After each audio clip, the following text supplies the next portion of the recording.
ខ្ញុំប្រកាសណាសូមនមស្ការថ្វាយបង្គំចំពោះព្រះ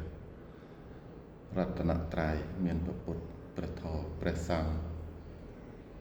ដោយសេចក្តីគោរពសពកាល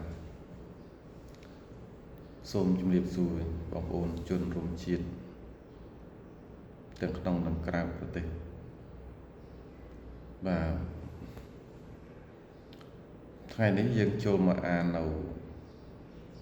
ច្បាប់រដ្ឋធម្មនុញ្ញនៃព្រះរាជាណាចក្រកម្ពុជាជាបន្តទៀតនៅក្នុងជំពូកទី4និយាយអំពីរបបនយោបាយមាត្រា51ថ្មីព្រះរាជាណាចក្រកម្ពុជាអនុវត្តនយោបាយប្រជាធិបតេយ្យសេរីពហុបកប្រជាពលរដ្ឋខ្មែរជាម្ចាស់វាសនានៃប្រទេសជាតិរបស់ខ្លួនអំណាចទាំងអស់ជារបស់ប្រជាពលរដ្ឋប្រើអំណាចរបស់ខ្លួនតាមរយៈរដ្ឋសភាព្រឹទ្ធសភារាជរដ្ឋាភិបាលនិងសាលាជម្រះដីអំណាចបែងចែកដាច់ពីគ្នារវាងអំណាចនីតិបញ្ញត្តិអំណាចនីតិប្រតិបត្តិនិងអំណាចតុលាការ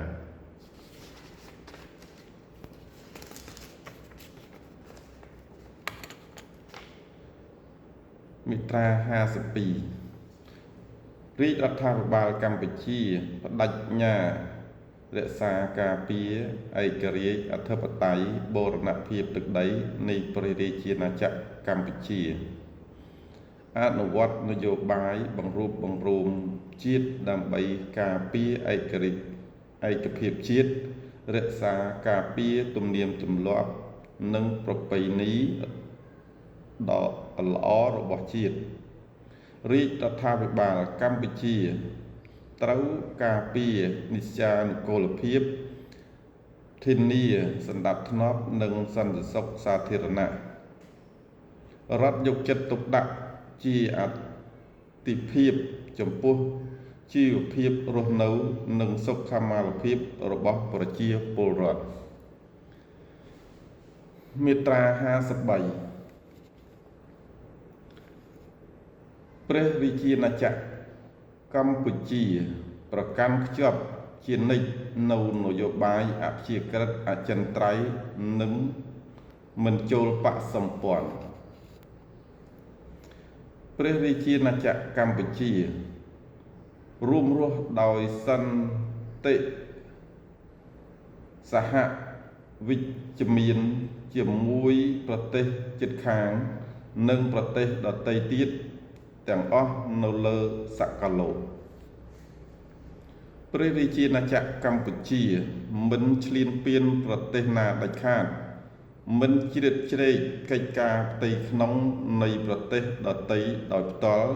ឬដោយប្រយោលទោះបីក្រោមរូបភាពណាក៏ដោយដោះស្រាយរាល់បញ្ហាដោយសន្តិវិធីនិងគោរពផលប្រយោជន៍ផងគ្នាទៅវិញទៅមកព្រះរាជាណាចក្រកម្ពុជាមិនចងសម្ព័ន្ធនយោបាយចងសម្ព័ន្ធយោធាឬចូលក្នុងកិច្ចព្រមព្រៀងយោធាណាមួយដែលមិនស្របនឹងអព្យាក្រឹតភាពរបស់ខ្លួនឡើយ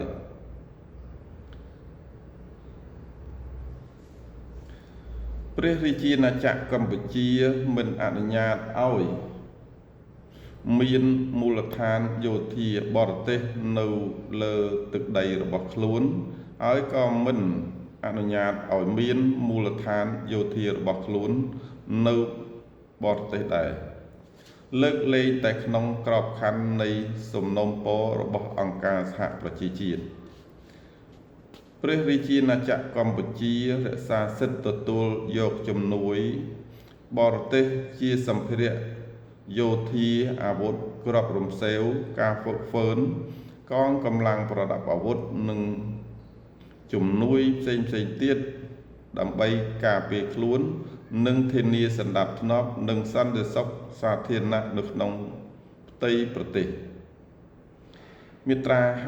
55ការផលិតការប្រើប្រាស់ការរក្សាទុកអាវុធបរមាណូអាវុធគីមីឬអាវុធពេត្រាណូត្រូវហាមឃាត់ដាច់ខាតមាត្រា55សន្ធិសញ្ញានិងកិច្ចព្រមព្រៀងទាំងឡាយណាដែលមិនស្របនឹងឯករាជ្យអធិបតេយ្យបូរណភាពទឹកដីអព្យាក្រឹតភាពនិងឯកភាពជាតិរបស់ព្រះរាជាណាចក្រកម្ពុជាត្រូវលុបចោល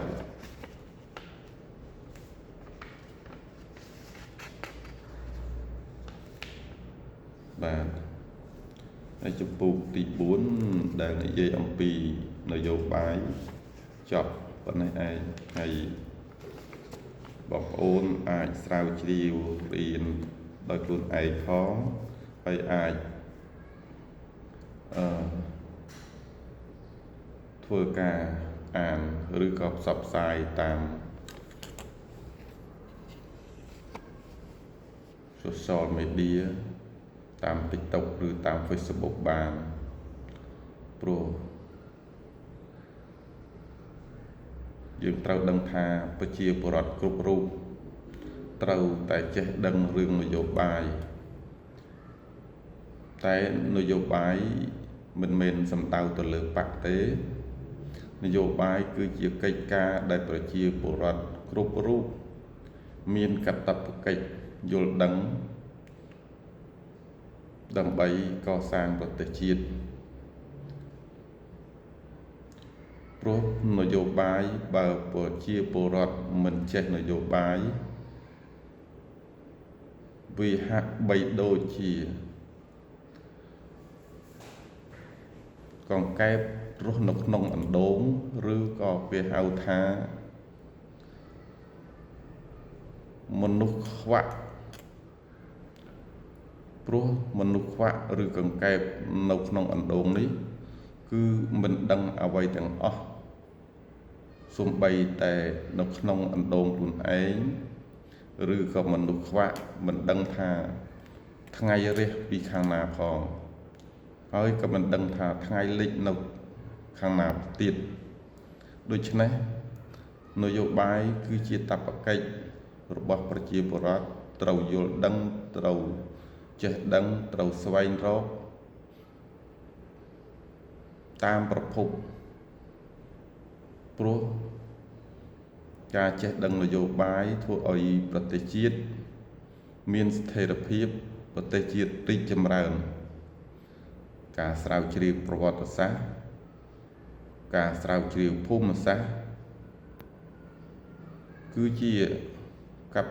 កាតព្វកិច្ចរបស់ប្រជាពលរដ្ឋគ្រប់រូបដែលត្រូវយល់ដឹងត្រូវចែករំលែកនិងផ្សព្វផ្សាយឲ្យក្មេងៗជំនាន់ក្រោយឲ្យបានយល់ដឹងកាន់តែច្រើនហើយព្រានប្រដៅ